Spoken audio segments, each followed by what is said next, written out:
My guest today is Lionel Shriver, one of the most remarkable fiction writers today in the Anglophone world.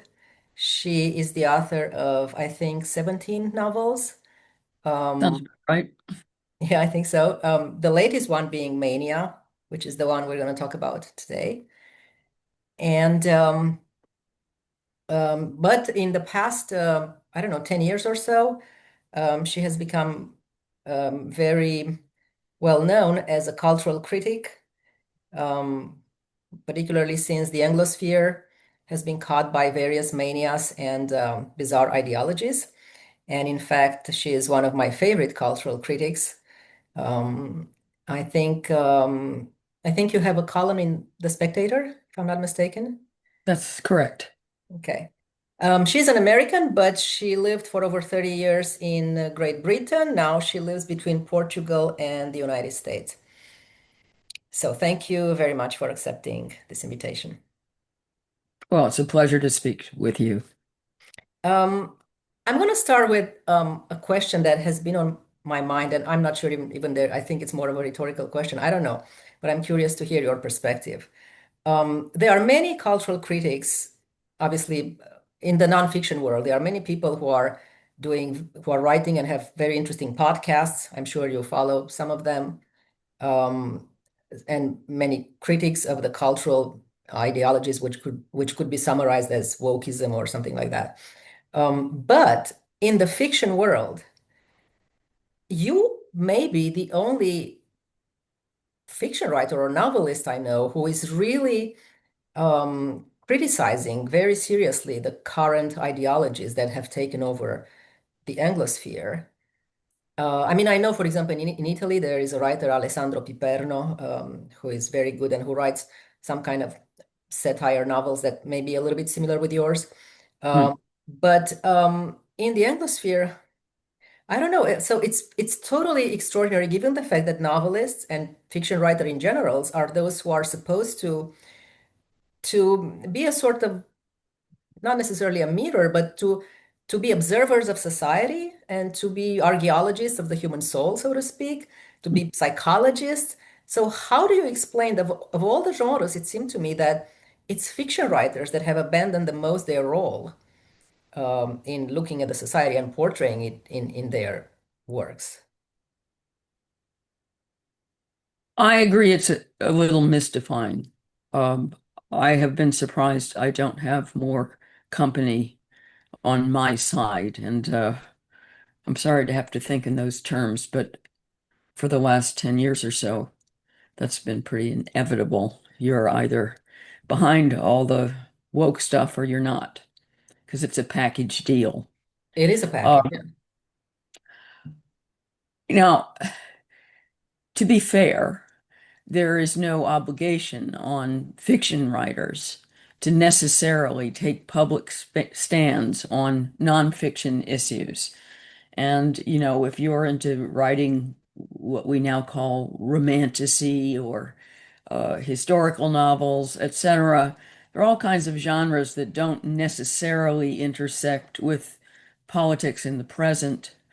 Um, but then I would qualify that politics in the present has been impinging on the creative spheres significantly. And so that's why you would think that more fiction writers would speak out in order to defend their own right to express themselves, to use the words they want, to tackle subjects that we're often told we can't come near, to write characters that are outside of their own personal experience. Um, that's why I took on the issue of cultural appropriation, which I find an absurd concept, especially for fiction writers. Yeah. And I've been mystified why more novelists in particular have not uh, joined me in finding the taboo of about writing from the perspective of someone of a different sexual persuasion or um, much less race. Oh, oh. I don't quite get it. I can put it together for reasons that are also beyond me. Fiction writers in the Anglosphere have been and still are universally left of center, if not on the very extreme fringe. Why this unanimity, I'm not quite sure. I would theorize maybe that most of these people are products of um, what we nominally call higher education. Hmm? All of those institutions have a certain uniformity. Um, and therefore, to speak out seems like it seems traitorous, right? It seems politically traitorous. Uh, you've got this phenomenon of, everyone coming out in support of Palestine. Sally Rooney has led the charge on that one, as if we all agree, and it's just taken as a given that we all have the same opinions about Israel. Um, and which I mean, this groupthink is repulsive, and it's anti-creative. It doesn't make any sense in terms of the kinds of people that you would think would be drawn to writing fiction. But there you go. And I'm afraid that the artistic results of this uniformity are pretty dismal. So, I'm naturally an outspoken person. I have a big mouth. I have strong views on lots of things. And I take on a lot of subject matter in my fiction that has a political component. So I don't put a hard line between my life as a journalist and my life as a fiction writer. I try not to let my fiction be too polemical. I don't want to lecture. I know that's not why people read novels to begin with. So I think that the novels, if anything, have more nuance and more complexity than the journalism, because when you write a column, you can't just go but, and then on the other hand, you run out of 1,000 words very quickly, and what you've written is dull and says nothing. So and I would say that I think that my fiction is more important than my journalism. I make an unlikely activist. I find activism tiresome. I never go on protests. Um, but I had the feeling from the beginning that someone has to say something. I mean, we've been directed, if nothing else, to constantly choose what language we use, and the people who are issuing these directives, who have no authority, um, not only change their minds all the time, but they don't have any respect for prose. They don't have any respect for elegance. They don't care about excellence. And you would think that Well, that's that's a what, racist concept, you know very yeah, well. That's a right. So I care about excellence more than any other thing. I want to write good books. And I mean good books as in excellent books and not as morally redemptive. I don't care about moral redemption. I care about a book working artistically in its own terms. But it appears they don't care anymore even about beauty, because how can you care about beauty and use words like person with a vagina or cis woman? I mean, how can you write anything using these Yeah. words? It's absurd. Yeah, and these grotesque combination cis heteronormative.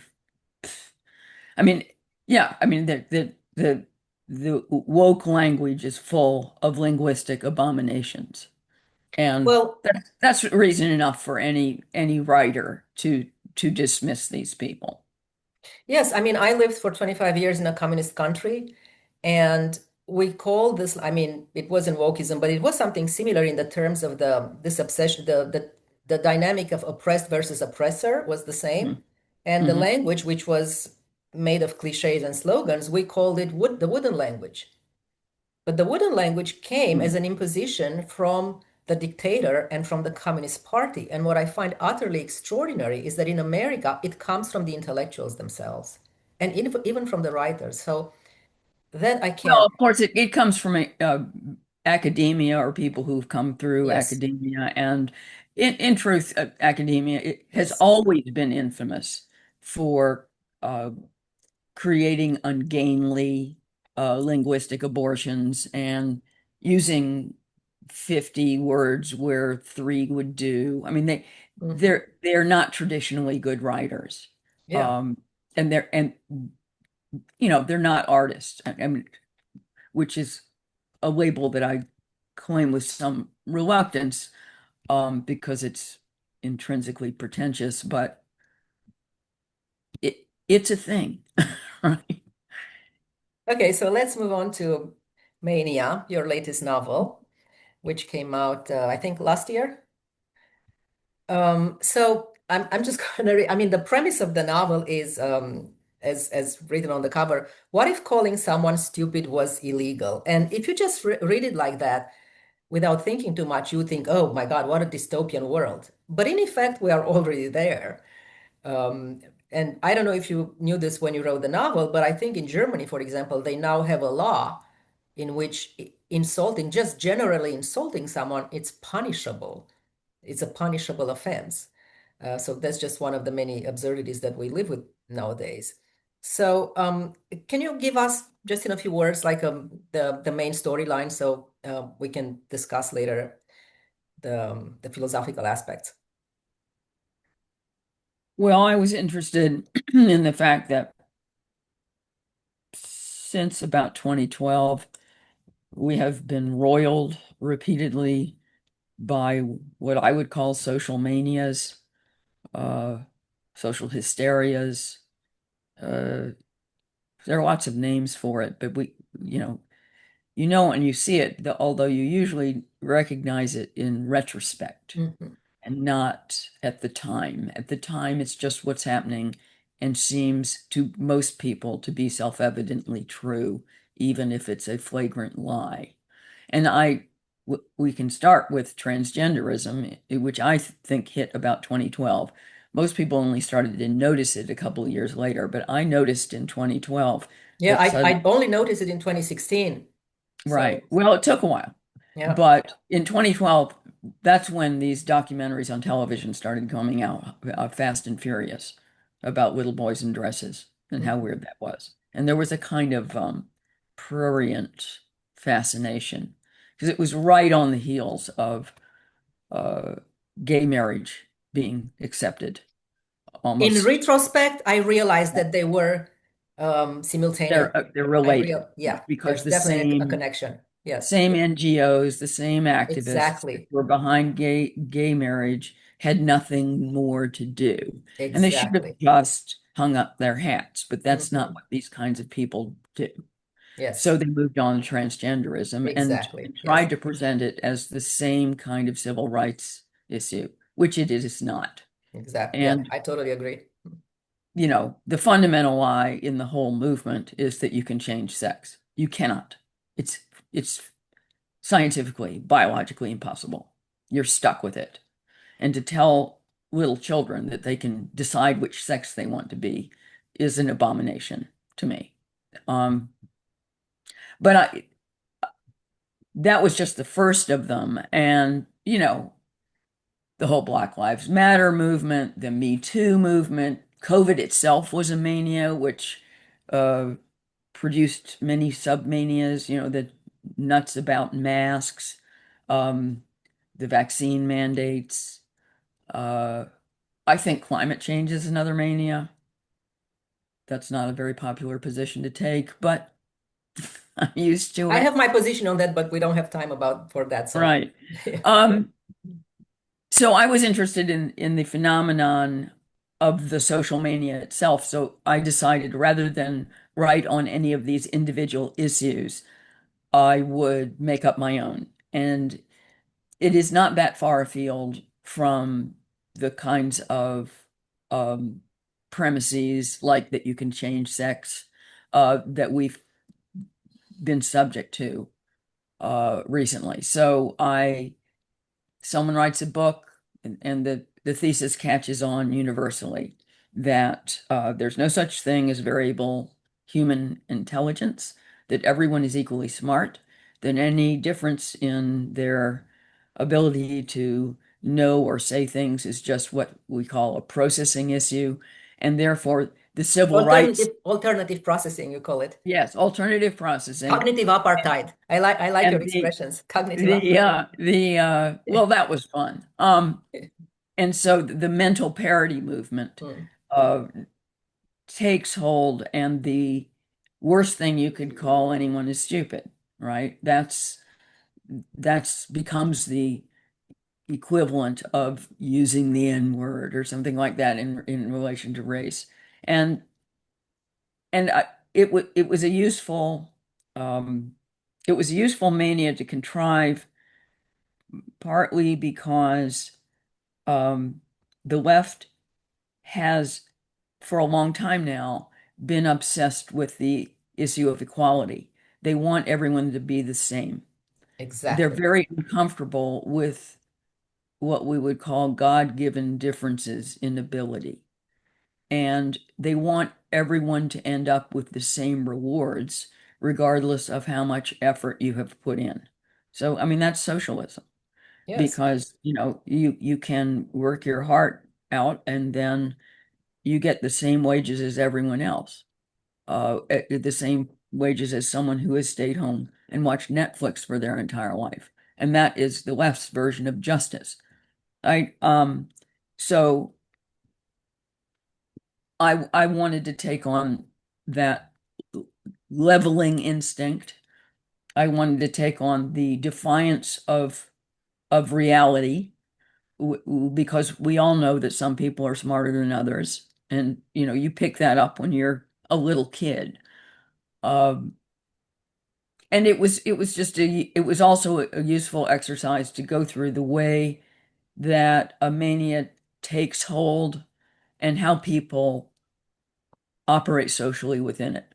Now that's the kind of superstructure of the book, but the novel it's also a novel, and it's primarily about a friendship between two women who have known each other since high school, and at least the protagonist considers her friend Emery as her best friend, and yet they deal with the mental parity movement in different ways. My protagonist, Pearson, is naturally rebellious, resents having an ideology imposed on her that she rejects and that defies her perception of what people are like.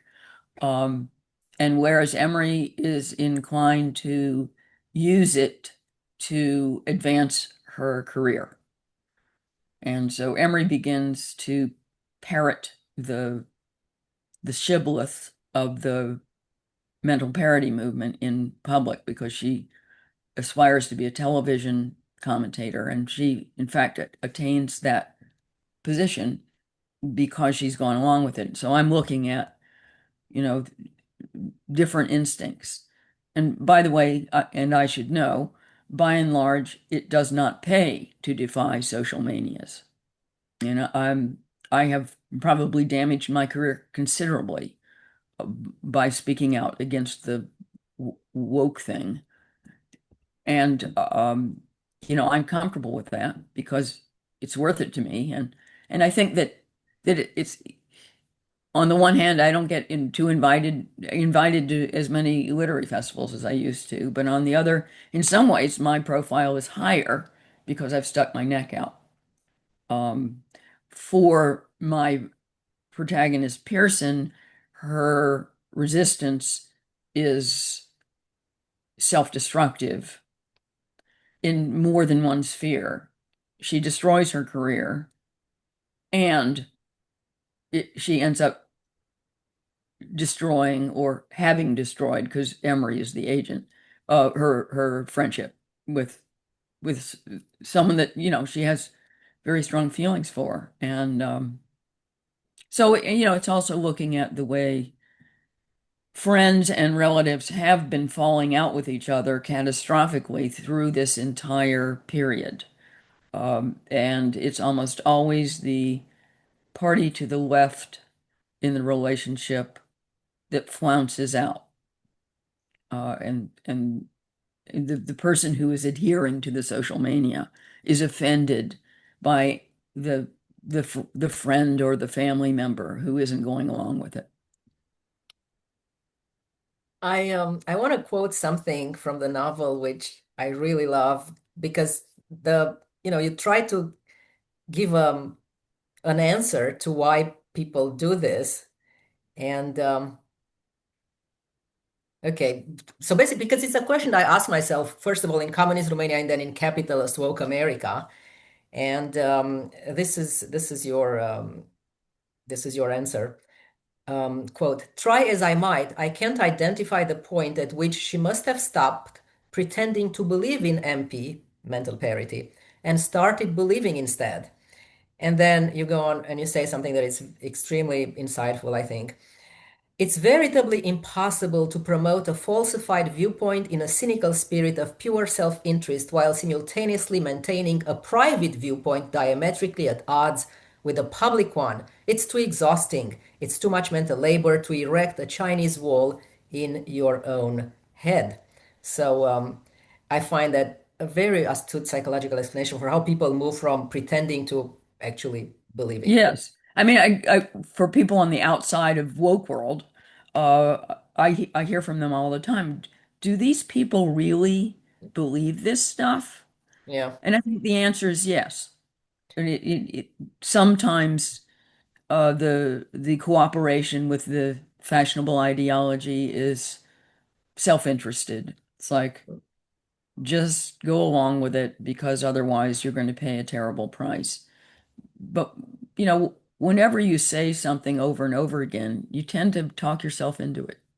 yeah. You have to convince yourself because otherwise you can't live with yourself that you are saying a lie. Yeah. You Yeah. And basically as I, have, as the text says, it's too exhausting. yeah, You, it would be comforting mm, to imagine that a lot of the people espousing utter nonsense were savvy enough to do that in a purely cynical spirit, but I'm afraid that's psychologically unlikely. yeah, yeah. So the other point I want to make I'm going to quote one of your mottos here, which is from Alexis de Tocqueville.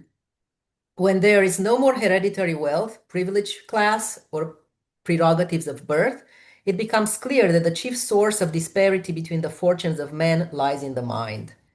And so Um, I often in America as an immigrant, because I'm also a French scholar, I thought of Tocqueville and of his interpretation of American view of democracy, for example. And although it's true that, for example, this idea that we are all equal is a recent mania, I do believe that in America there has, okay, not in the entire America, in progressive America, because it's a progressive idea, it has always been the case that progressives believed that we all have equal talents and are equally smart. And I think this is a sort of American specific interpretation of the concept of democracy. It's a sort of democracy of the mind. It's a Hmm. sort of idea that if you don't believe in this, you are unjust. So it's a mis placement of the very concept of democracy in my view, and it has to do with the core of progressivism, which is the negation of human nature. Because to negate the fact that humans are different in terms of talents and Hmm. skills and intelligence, it's really in the end it's a negation of human nature. And you see that in the gender movement, you see that in the mental parity movement. It's truly part. It seems to me. So I don't know what you think about that. Well, yeah, I think it's a misinterpretation of that line from uh is it the Declaration of the Independence? I always get the Declaration of Independence and the preamble to the Constitution confused. Um, but the this notion that all men are created equal, Mm-hmm. um, they're not. So, I mean, um, we are the equal in intention, front of death, etc., but right? not We're created equal in terms in the terms of the Constitution that you are treated the same under the law. exactly. Matter Yeah. of fact, that's a concept that the UK has rejected.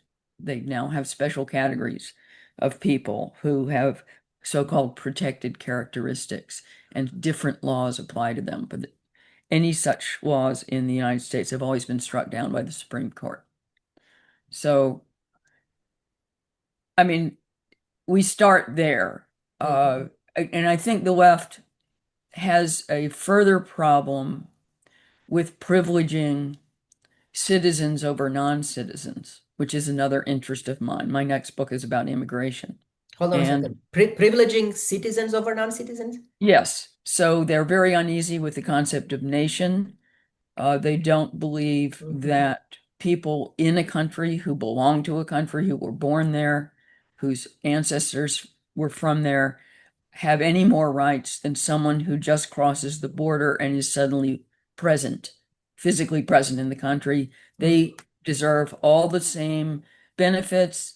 They deserve all the same legal protections. There is, if the left does not want to distinguish between citizens and non-citizens. It's Hmm. we're all humans and we all have the same rights, and therefore anyone who wants to live in the United States or in Europe has the right to do so. I mean, they really believe this, which essentially negates the whole notion of the nation state. I mean, Yeah. it's over. Um, so it's ultimately a very self-destructive viewpoint.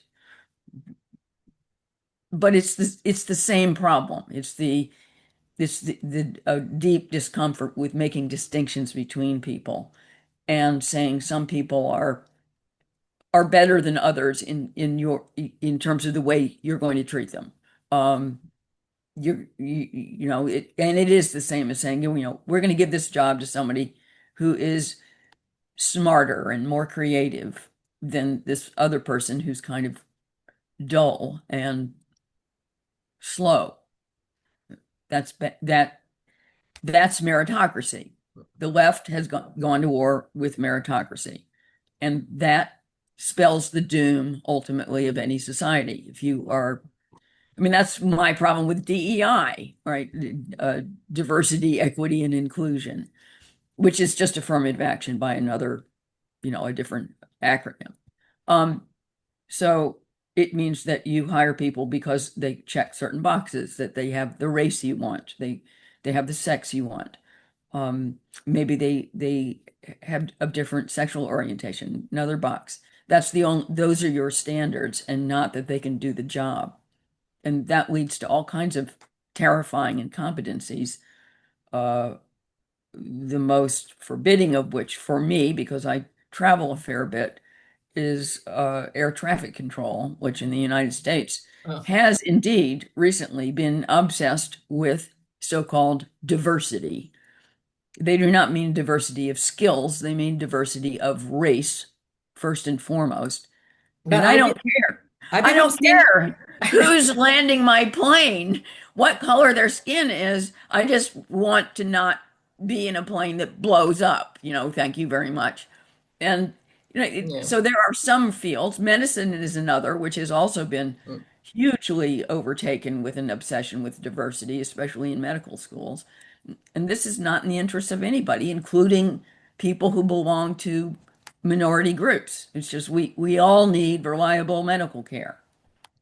Well, in the end, the Soviet Union collapsed because it destroyed meritocracy and it became so that the society became unfunctional. Um, Yes. And that's of course in terms of the superstructure plot of Mania. That's what happens in Mania. yeah. Yeah. Yeah, well, you talk at some point of the fact that any mania, in the end, it becomes totalizing because it catches all aspects of society and you can't escape it. Even if you tell yourself that I'm just going to be on the margin, I'm just going to not pay attention, I'm just going to mind my own business and stay in my lane. But in the end, at some point, it catches every single, and we saw that with gender ideology, it captured every single institution, every Yes. single one. To the point where you're not even allowed to use the words mother and father, Yes, right? yes, And actually I am sympathetic with that desire to just stay out of it, and I embodied that in the novel, in the husband, Pearson's yes. husband, and he's a tree surgeon. It Mhm. has absolutely nothing to do with intelligence per se. We assume he's good at his job, but it's completely unlinguistic, like he doesn't talk all day. So he shouldn't get himself into trouble. But he doesn't want to participate in these arguments. He basically tells his wife to shut up, just protect the family, right? And that's more important than her resistance to this ideology. Uh, but then the trouble with the anti-meritocracy thing in relation to intelligence is it basically spreads to everything, so that you don't have standards for anything. You don't subject anyone to any tests. You don't say you have to have certain skills in order to do certain jobs, so that when somebody applies to be his assistant in tree surgery, this person has no qualifications. But in this new world, you can't not hire someone because they have no qualifications. And so he hires somebody who is incompetent, doesn't know anything about tree surgery, which leads to a devastating accident. And this is the guy who's tried to stay out of it, to remain above it, to protect his own private world and not participate in the larger social world, which has gone nuts. And it doesn't work. I mean, he too pays a terrible price for the ideology. And I I thought that plot device was useful. I I thought it thought it was was very good, very accurate. good. It Thought it was exemplified accurate. perfectly the Yeah, totalizing of the yeah, ideology. yeah. It was a very good plot development. Lionel Shriver, I have to say, our time is nearing to its end, so I'm sorry we have to stop here, but this has been great. I mean, I'm really, really happy that we were able to talk, and thank you again for accepting to talk with me. And I know that you have a forthcoming novel. I heard that it's about immigration, and I really look forward to buy it and to read it. Well, it's a hot issue. I knew it was, and quite it's not going to be similar to an awful lot of fiction about immigration, which is exclusively sympathetic with Yeah, the immigrant and never sympathetic with the native population. So, I think it it's going to fill an important niche. I I very enjoyed much talking to look you. forward to it. I've got something of a following in France, so I'm hopeful Oh, that my French publisher will be picking up the translation. which is your publisher in France? Belfond. Oh, okay. Yeah, I read Very you good. in English, so I didn't know that you Yeah, have a follow. Well, very, good. very, very good translation company. They do Hmm. wonderful editions and they get good translators. Yeah, it's a good publisher. Well, thank you. Thank you again. Okay.